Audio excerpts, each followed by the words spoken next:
This is Ronna Woods, Program Specialist with the Provider and Contract Management Unit. This video will discuss competitive integrated employment and utilizing the Placement Evaluation tool.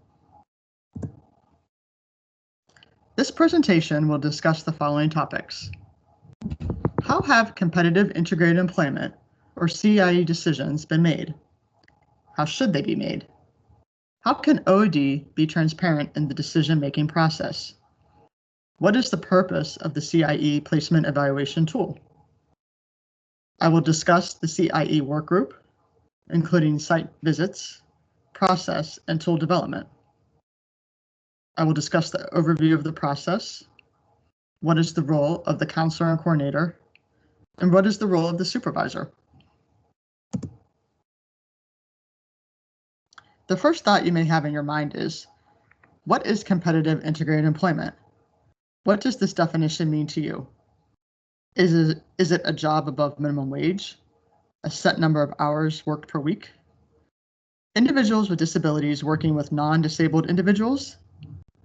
The Rehabilitation Act has a standard definition of competitive integrated employment under the Workforce and Innovation Opportunities Act, also known as WIOA. Now that there is a federal definition of competitive integrated employment in place, what happened? Do you feel this more broadened definition affected outcomes? Were participants given choices?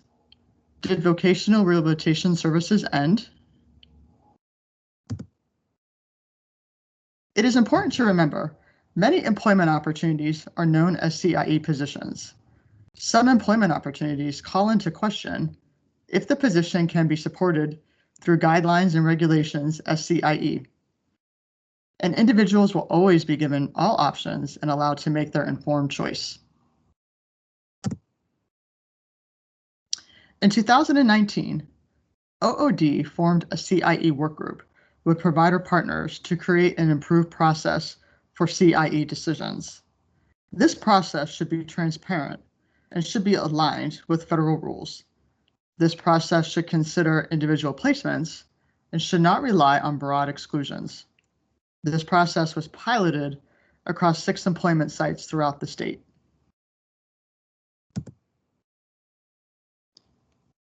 The CIE placement and evaluation tool is used to facilitate the process of reviewing a specific job placement to determine if it meets the definition of competitive integrated employment, according to the Federal Workforce Innovation and Opportunity Act, or WIOA.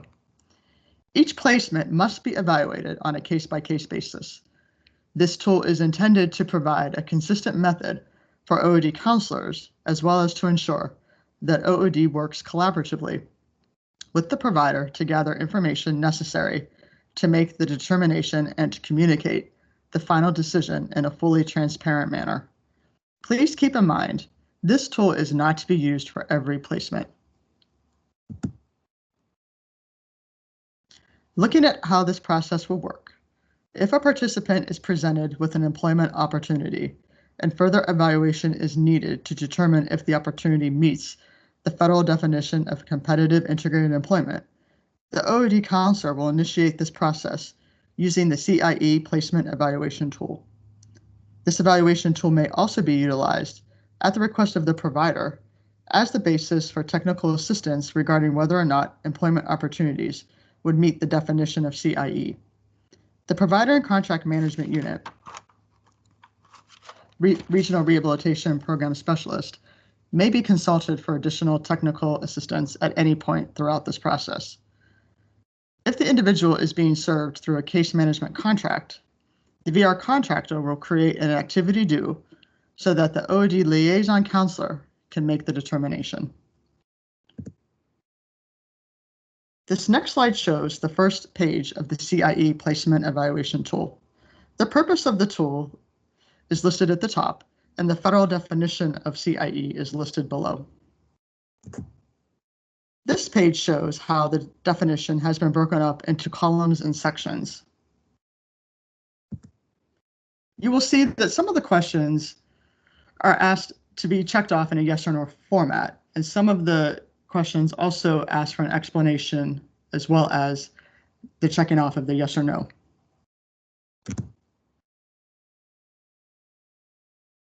The first step in the process is for the OOD counselor to contact the provider staff regarding the need for the determination, and the OOD counselor will provide the CIE placement evaluation tool so that column 1 can be completed and returned to the OOD counselor.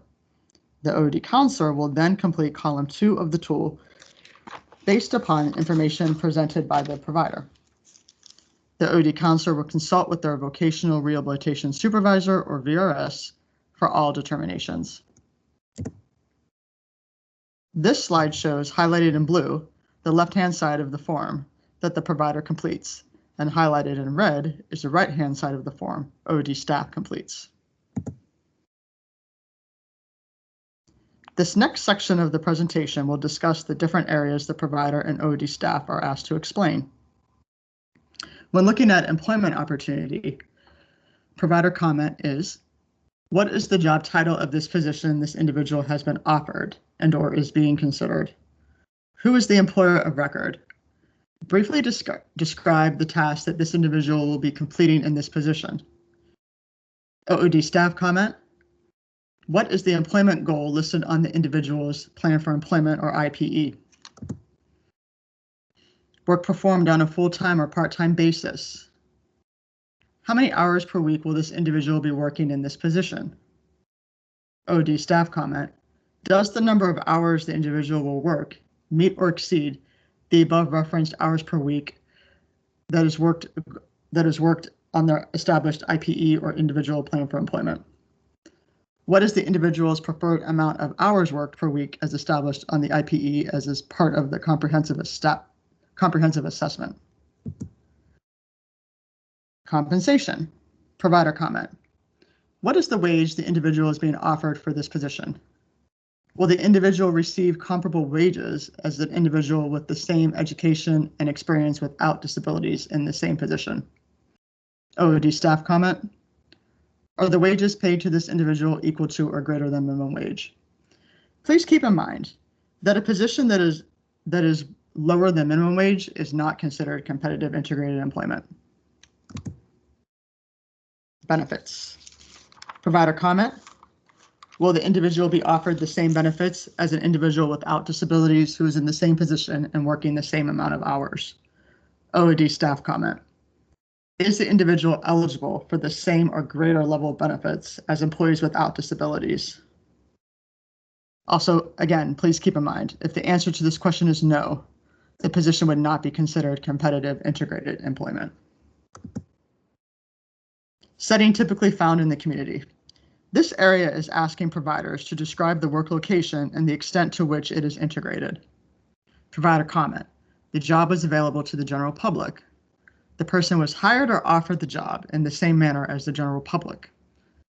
Is the position funded under an Ability One contract, a state purchase program, or any other type of contract with a mandated direct labor hour ratio? Please note, if a provider says yes to this question above, that does not mean that the position automatically disqualifies them from meeting the requirement for setting typically found in the community. All positions must be considered on an individualized basis. OOD staff comment. Does this position meet the requirements for setting typically found in the community? Level of interaction. This area is asking providers to explain and provide details regarding the level of interaction at the worksite. Provider comment. The individual has an ongoing interaction with other workers, supervisors without disabilities, and the general public to the same degree as workers without disabilities in the same or comparable position. OOD staff comment. Does the individual's level of interaction meet the requirements for competitive integrated employment?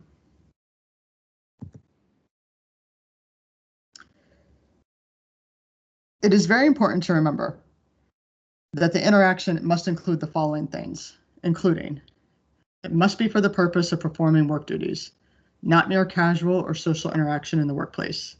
It must be within the employer's particular work unit, which may refer to all employees in a particular job category, to a group of employees working together to accomplish tasks, or within the entire worksite. This criterion must be applied consistently to work units of any size. It does not include supervisory personnel or provider staff, and it cannot solely apply to the interaction that occurs when individuals with disabilities are hired by a CRP to work under a service contract, for example, landscape and janitorial, with persons working in or visiting the work location who are not employees of the CRP without disabilities in similar positions. And finally, when looking at opportunities for advancement, provider comment. The individual has the same opportunities for advancement and promotion as individuals without disabilities in the same position. OOD staff comment. Does this individual have the same opportunities for advancements as individuals without disabilities? This last section of the form is where participant staff where provider staff are asked to provide comments and information regarding awareness of supervisors with disabilities in the work unit and awareness of any individuals with disabilities having been promoted within the past 2 years. The OOD counselor will document additional information obtained from provider staff in column 2 of the CIE tool. OOD staff will need to complete the supervisor consultation summary section, as well as the final determination section that asks if the position meets the federal definition of CIE. Please remember that individuals have appeal rights if they disagree with the case decision, and that providers may speak with supervisors regarding CIE decisions. OOD staff can reach out to their RPS for assistance, and that OOD counselors must consult with their VRSs on all determinations. If the OOD counselor determines that the employment opportunity meets the federal definition of CIE, OOD staff will communicate this decision to the provider staff and proceed with authorization for the Tier 2. The OOD counselor will then place the CIE placement evaluation tool in AWARE and document the decision in AWARE. OOD counselor cannot make a determination based upon the information submitted by the provider. OOD will follow up with the provider to gather additional information and, if appropriate, make a site visit if necessary to complete the determination. If the OOD counselor determines that the employment opportunity does not meet the federal definition of CIE, the OOD counselor will document the reasons why on the CIE placement evaluation tool and provide a copy of the final determination to the provider. The OOD counselor will then place the completed CIE placement evaluation tool in AWARE. If a provider disagrees with the CIE determination, they may contact the counselor's supervisor to initiate discussion and review decision. Providers may request a reevaluation and reconsideration of any site based upon any systemic changes that are believed to move a position towards competitive integrated status. Things to keep in mind if the participant chooses to remain in a job or move forward with a non-CIE placement. The first is having that conversation with them and explaining why OOD cannot support the placement. Typically, this would be most appropriate either in a face-to-face meeting or over the phone. If this determination results in a denial of service, participants do have a right to file a formal appeal. And finally, before case closure, it may be helpful to see what team supports are available, either with the county board, school transition team, or even family and community supports. This is especially important if the individual plans to continue working in the position OOD has determined as non-CIE. Please remember, once the case is ready to be closed, to close the case extended employment. Here's a quick quiz question to test your knowledge of what I have discussed. Sally is interested in employment doing janitorial tasks for a government contract. Her OOD counselor learns from the provider that there is a mandated direct labor hour ratio. Is this job CIE? Yes, no, or do you feel more information is needed?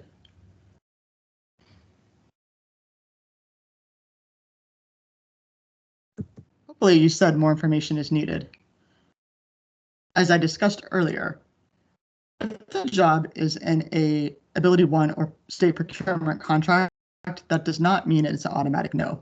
We would need to get more information in order to make the appropriate determination. Charlie has obtained employment in a factory setting. He earns $16 an hour and works 40 hours a week. Charlie obtained this job through a company that hires individuals with disabilities, and Charlie does not have the same benefits package as his coworkers. Is this job CIE? Is the answer yes, no, or more information is needed?